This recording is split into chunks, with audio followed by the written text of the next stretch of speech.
not down. This is the Situation Room, the only way to start your day. It's 7 minutes after 9 o'clock, and good morning. Hi, CT. And even as we get into the final hour of our conversation this morning, there is big conversation around appointments and reappointments, who is doing what, who is going where. And we talk about the representation of Kenya, or rather the representation of Kenyans. Are Kenyans too or highly represented? And it's interesting because our next guest was at the core, at the front and center of that conversation when he talked about Mzigo. Punguza it. Mzigo is too much. We need to reduce it, and went around the country collecting signatures and said, come on, guys, we need to at least see a lower number in terms of representation. He's here. We'll talk to him in just a minute. But let me let you know about the Cradle Study Abroad World Fair. All right, looking for university education outside the country. You don't even know where to start. You start stabbing in the dark, and they say, okay, what are we going to do? Well, Cradle has said, how about we switch on the light for you? And that's exactly what they've done. They've put on the lights, and now you can see where everything is. You can see where everything fits, and you can see the little holes in terms of which university should I go to. You can see it clearly, and you ask yourself, how can I get funding for my university education? When the lights are on, you can see that clearly. How can I make sure that I'm getting the right visa or I'm in the right country? So Cradle has put on all the lights when you've been stabbing in the dark previously, so that you don't get scammed, you get the right fit for the career choices that you have for the future.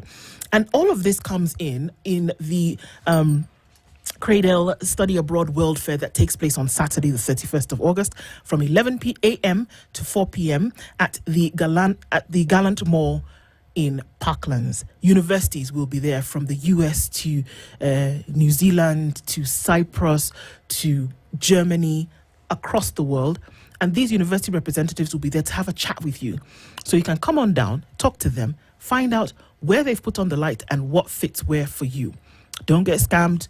You can sort out your admission and go home that day with your admission already accepted. You can get information on scholarships. You can also get information on accommodation and visa. Everybody will be on ground on that day. What we need you to do in order to get us the information and get an invitation is register on www.cradle.com, and then you will then get your invite, and then you can head on down to the Gallant Mall on Saturday morning. You can also call 0799 000 444 and get all that information locked and essentially loaded. All right, so we're getting into representation and overrepresentation conversation. Dr. Ekuro Kot, he is the party leader of the Third Way Alliance, in the hot seat of the Situation Room this morning. Good morning. Good morning. How are you? Very well, thank you. Long time. I must say, I watch your shows, actually, and I'm impressed with the subjects and also the people you're bringing in on the show.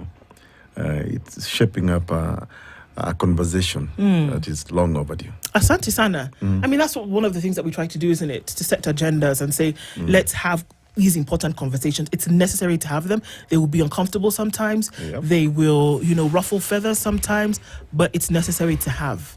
And here we are with a conversation that you probably will ruffle some feathers with this morning. But still, again, necessary to have. So thank you for that, and thank you for being here. And so we register our thanks by giving you the proverb today, and CT is going to do that as it welcomes you in, and you can tell us what you think about it. Our proverbs for the whole of this week, the week ending tomorrow, are from the People's Republic. I like that. People's Republic of Algeria. A very interesting country. Really, really, really interesting. Cross the loud river and don't cross the silent one. Cross the loud river and don't cross the silent the silent one. Yes. Wow. I hope I'm not too slow this morning. Let's see. To appreciate that.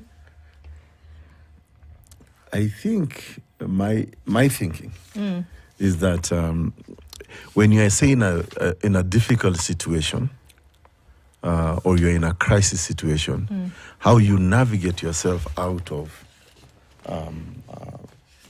a bad situation or a troublesome situation is probably the best thing you can do, as opposed to when you are calm or peaceful.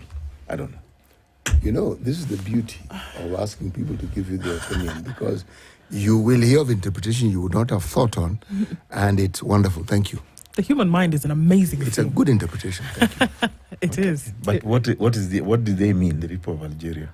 It could have been It anything. could have been anything. It Oh, would have been okay. exactly what you've said. Yeah. Yes. Yeah. I just thought maybe at a time of peace, why do I need to struggle to Yes.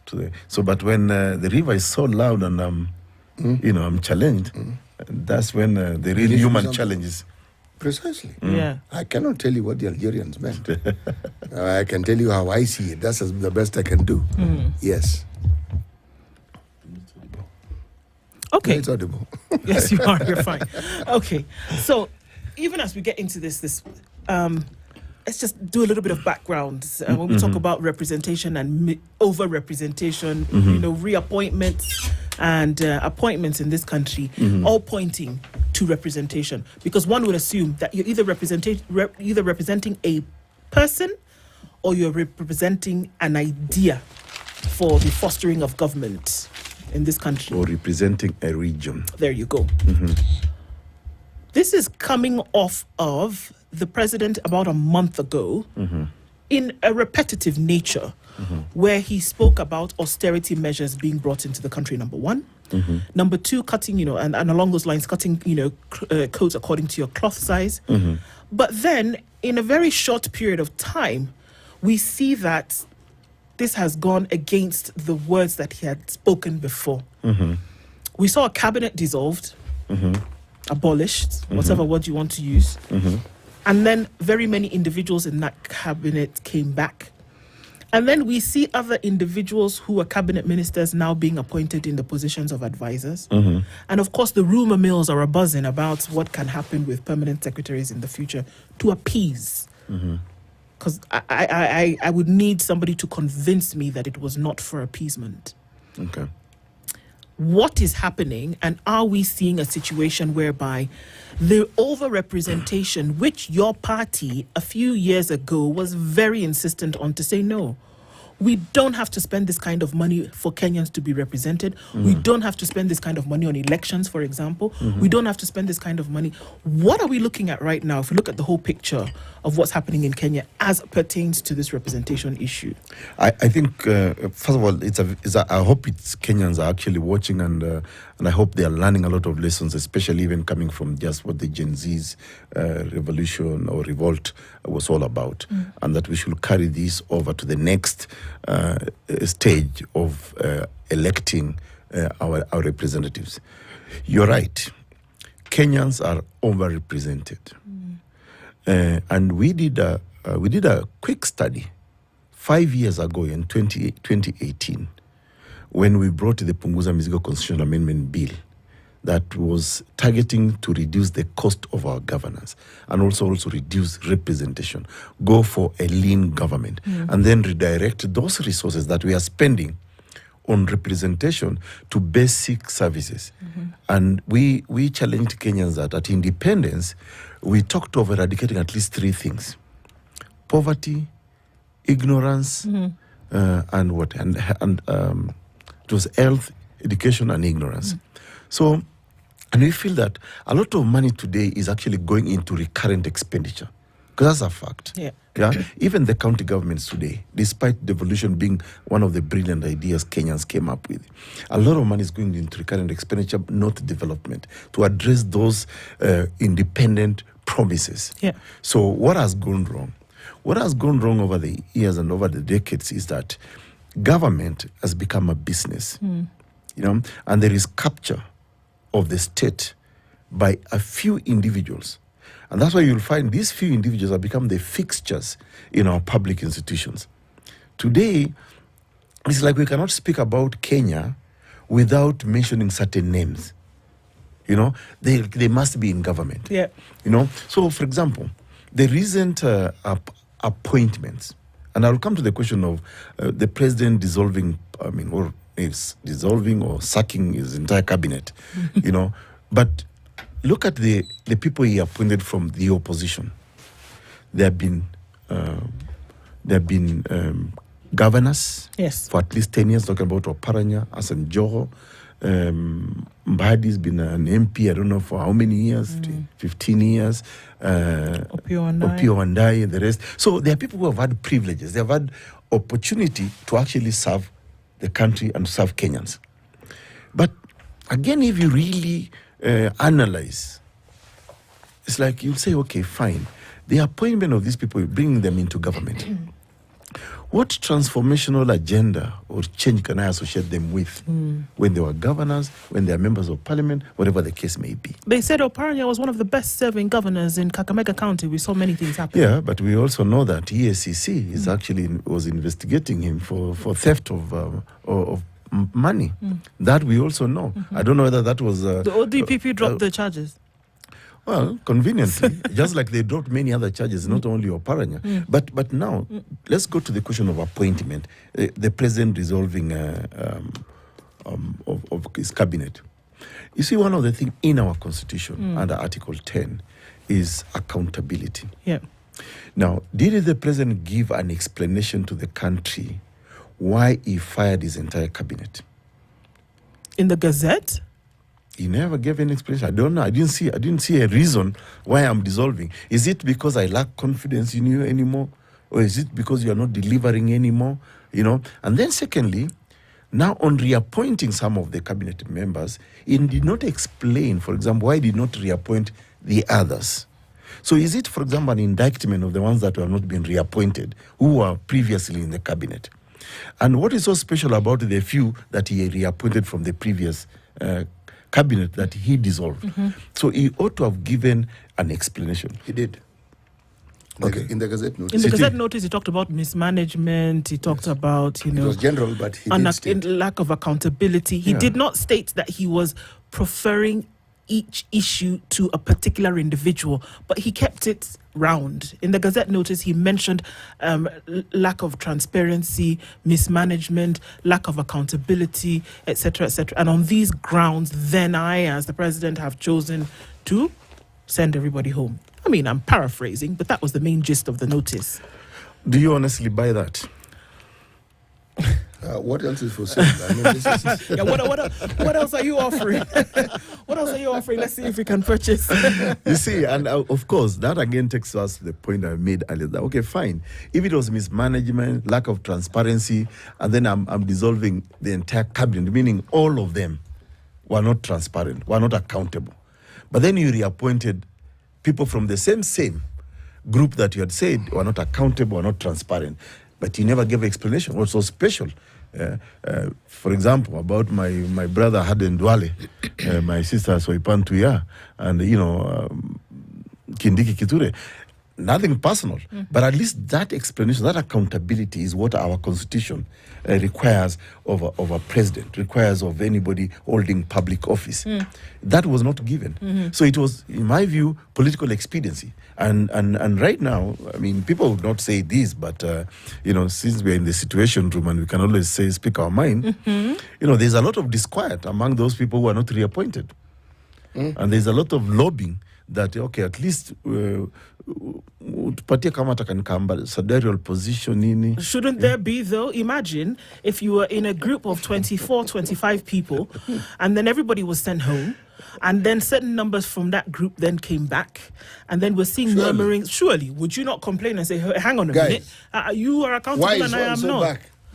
You are transparent and I am why have I opaque. been left out? Well, but the president is the appointing authority. Yeah. And I think he uses his political prerogative to say, okay, I want so and so, in a position. Like now, I'm told like some of the former governors are lobbying to be appointed into board membership. But let me ask you something, Daktari. The president is not the appointing authority. He is. No? I know that's what the constitution says, but he's not. It's parliament that's the appointing authority. Parliament only recommends. Now, That's you see, let me explain to you. I'm being facetious. And I'm being facetious deliberately. Because... And we'll come to parliament, but I like the fact that you're not bringing about parliament. Yes. Vetting. I will come to that. Yes, because it's very important. Because vetting, by its very nature, is supposed to unearth whatever it is that we need to know about the people who have been appointed and to determine for ourselves whether they are fit for the task or not, generally speaking. But we know what our processes are like, and that is the reason why I've said they are an appointing authority. You will find every once in a while a rare occasion where some unfortunate individual. In fact, I've come to this belief that those individuals are appointed deliberately so as a red herring, just to determine, to show that some people are, not everybody who is appointed gets what? Vetted and gets a pass. Yes, and so that I can say at least I gave it. Because it was in all not me. honesty, I've seen it on 2 occasions. One, when we're trying to determine who should be ambassadors, God knows where and where, and recently. Are you telling me that even if you are somebody who was lobbying for someone, that you would not know that that person will be vetted, and so that they can at least be prepared, so that when they are vetted, they can respond? Or are we saying that these are individuals who are prepared, but there are people who do very badly in interviews, very, very badly. They may even have the knowledge, but the moment they're in front of a committee, they lose it. Everything just flies out of the window. But when your appointment or vetting rate is 99.9%, you're an appointing authority. You're not a vetting authority. Not to mock anyone, I don't know whether I remember watching the vetting, quote unquote, because for me, I don't think there was any vetting to begin with. When I watched the so-called vetting of a guy who was supposed to go and represent us in DRC, yes, but could not explain what GDC means. Yes. Or per capita. Me, I'm with him. Even me, I don't know what GDC is. GDP, not GDC. No, GDP, I know. Per capita, even I know. No, but then you're going to be our economic representation in another country. In another country. How could you not know such basic economic terms? They asked him the wrong questions. But anyway, be that as it may, Sidi, I will give you a simple explanation why Parliament is not the appointing authority. Parliament today in Kenya, as we speak, is an extension of the executive. It's been captured by the executive. The first thing that Kenya Kwanza administration did, remember, Kenya Kwanza administration is not the majority in Parliament. Well, it wasn't. I think now it is, and now it's even double majority after the capture of ODM, especially in the recent happenings. So now he is just a walk in the park. So Parliament being captured was not even able to actually interrogate the capability or the suitability of individuals to be appointed into public office. Remember, Chapter 6, which is, I think, maybe one of the geniuses of our Constitution, speaks about you when you occupy that public office. We must actually give you respect. You must not be a person that when we look at CT occupying a certain ministry, now we start thinking, hey, how did he end up there? Surely. No, I'm just... I agree with you saying, surely, did they not have anybody else? Exactly. Yes. So those are the questions that, come up. So, for example, think about the recent revetting of some of the reappointees. Now, Wetangula even lost his skill as an advocate. He couldn't interrogate that, okay, for the last 2 years, Kenya has been in almost an economic meltdown. Yeah, we're talking about a high percentage of unemployment. Yes, we're talking about people on the street demonstrating because of hardships. How did you make 150 million in a year? In a year. Okay, fine, 2 years. Or 2 years, yeah, whatever the case may be. We were also told the coffers are very empty. And therefore, there was no money. The economy is struggling. We are borrowing. We are flying around and about the globe to borrow money so that we can improve the economy. But you made so much wealth. I mean, 150 million, 2 million, 200 million is not a small change. So if you are that a genius in, for example, empowering yourself economically to make such money, how is it that in your ministry you're not able to perform? Because that's a miracle in Kenya in the last 2 years. It's a miracle. Yeah? Because even for us who go to the courtrooms and the court corridors every day, it's difficult to make such amount of money unless, of course, you strike some deal, and it has to be a really good deal, But because today, even any lawyer will tell you that, yes, we have a lot of work from clients, but to get your fees paid is a bit difficult because people do not have money. So how is it that For example, somebody appointed in the ministry. I've never seen Kindiki in the court corridors. He's busy in the ministry. But I saw, I've never seen him even argue a bicycle accident claim, accident. But maybe he has a firm and he has lawyers who do that. Yes, he has a firm, but then again, of course, then it cannot be your money. So, now not to demean anyone, but I'm just saying we must be able to know you for having done something. And the wealth that we see with all with our cabinet ministers and our government, these are representatives. I ask myself many questions. These people are not Mark Zuckerberg or Elon Musk. What industry are they actually running? That's a question many Kenyans ask.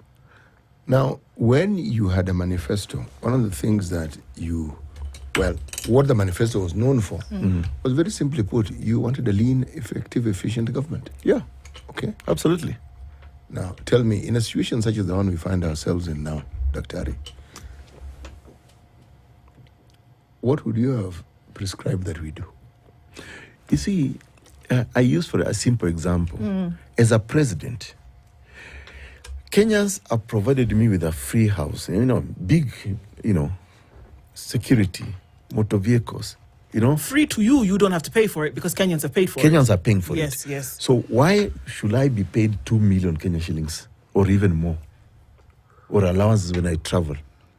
What is the opportunity for me to spend my own money? When everything is being paid for. Everything is being paid for you. And remember, there is the Retirement Benefits Act that will look after you once you leave office. So for me, as a president, I will just do with an allowance, a peppercorn, whatever, to say that at least, because I know I'm being looked after, I don't have an opportunity even to buy you city water. First of all, if you are lucky, we are meeting at in our social places that I can buy you a drink or whatever. I don't have that opportunity. So, for us, we are very keen that we need to reduce the cost of this governance expenditure in some of these, especially on personalities, because by the way, if you want to make money, and that was our argument in our manifesto called our promise to Kenyans, if you want to make money, go to the corporate world. Not in the public service. Public service is not a place you come to make money. In the public service, you actually come to serve and to change people's lives. That's why we talk about roads, education, health, and all those issues. Equal opportunities. For example, one of the things that we propose and we justified is that education is an investment to any country. Anywhere. You encourage education, research, and then link research to industry. That's how countries develop. Yeah. That's how countries prosper. Yeah, that's how countries can actually manufacture and produce. Now, in Kenya, we don't even link education to industry at all because we are making education so difficult to acquire. Today, it is very sad that you'll finish Form 4 and your next biggest headache is, can I afford college fees? Will I be able to? Exactly. And then we also recognize at the same time that Kenya is a poor country. So you have got a parent from let me just name my favorite place, like I like Todonyang in a far part of Kenya, where you're not even able to fix security because of cattle rustling or cattle robbery with violence. That people call cattle rustling, which is not really cattle, But then you send such a kid who has studied so hard and then admitted to the University of Nairobi or Kenyatta or whatever, the university, then you expect them to still pay money. Why is the state not actually investing in that person? You train a doctor for 5-6 years. Yep. And you expect this doctor to now look after the health of the nation. But then you are not able to just conclude a collective bargaining agreement with them. When you are already admitting that we are losing too much money daily to corruption. And you have thousands of people who are representing these Kenyans who are actually supposed to be getting this job done. We did a study, though. Yeah. I just picked about 3 countries, actually. We looked at the United States of America, which people, of course, say, oh, biggest democracy, progressive country. Population of America at that time, when we looked at it, was 350 million. They only have 535 representatives for both houses of Congress and the Senate. Yes. Meaning in America, they represent about 625,000 people. One person represent, you know. Then we went to India, where most of our ministers and big people go for medical treatment. You know, a population at that time of 1.3 billion. Yeah, and they only have about 800 elected representatives. China, where we borrow a lot of money, where they're actually building, our roads and whatever. Yes. At that time, I think it was 0.3 billion people. They only have 1,200 elected representatives. Now, we came to Kenya and we asked this question. At that time, we were 50 million Kenyans, but we have got 416 elected representatives. Now, if you do the maths, we are 400% overrepresented. And not only that, City, it comes with a cost. At that time, they are gobbling 37.5 billion Kenya shillings. Okay. Which they later on increased to something like, I think, about 42 billion. Now you ask yourself. Oh, sorry. What is when you talk about gobbling this amount, 37 billion, this is their pay. Parliament. Their pay. Yes. Okay. Yeah. Is this just the emolument that they get for working, or is it everything? So let me tell you, let me paint the picture for you. A typical member of parliament, basic salary is about, is it 800,000 Kenya shillings per month? I wouldn't know. Yes, I'm telling you, I'm giving you those figures. But if you had allowances, I've never seen an employee, I don't know whether you people now get some sitting allowance because you're doing this show. No. Our work involves sitting, so there's no sitting allowance. You have to sit anyway. Yes. So I mean. Okay, so then that's the picture I want you to see. So you're a member of parliament, you probably take home close to about $1 million every month. Yeah. But every time you sit in a committee To do your job for which you are paid for, you must have a sitting allowance. I have been summoned by a parliamentary committee to make presentation. A committee of about 25, I remember that time, members of parliament. That's when we were doing the Punguza Mizigo. Yes. They come, they sign, and they disappear. We ended up with only 4. And the reason they sign is so that they don't lose the sitting allowance. Then, you want to go to your constituency to talk to your people who elected you. We are paying you mileage. For your fuel, for your car. For your fuel, for whatever. We are giving you all this money, but we are also saying we buy you a house. Or give you a loan. Well, that's literally we are buying, because we are giving you 25 million. 25? Yeah, I think that's 25. I think 25 million is what they get. 25? Yes. And they don't pay it back? It's not So in mortgage? No, they pay. Yeah. So they take the interest rate is about, what is it, 3%? Yeah, it's a very low interest rate. like so you create the 3%. environment whereby they can borrow easily. Then we also give you money for a car. I think the car is about, is it 20 million, thereabouts? But yeah, that's exactly. I mean, member of parliament gets that. That's why you can see some of them. You'll see a very shabbily dressed guy. All of a sudden, as soon as he becomes member of parliament, the transformation is so... They have cheeks. Yeah. And, Even start wearing labels, Let's take a break. We have to take a break. Because then, I mean, we can name the issues, can't we, Dr. Okot? But then when we say this is what actually should happen, how we've seen it happen, so we need to continue putting it out there. Let's take a break. And I really hope, though, that when we come back, one of the things that right now I'm crazy about interrogating is the soul and conscience of our nation. Let's do it when we come back right after this. Dr. Kurikot is our guest this hour. Appointments and reappointments. Is the Kenyan overrepresented? What can actually be done about it? Be back after this.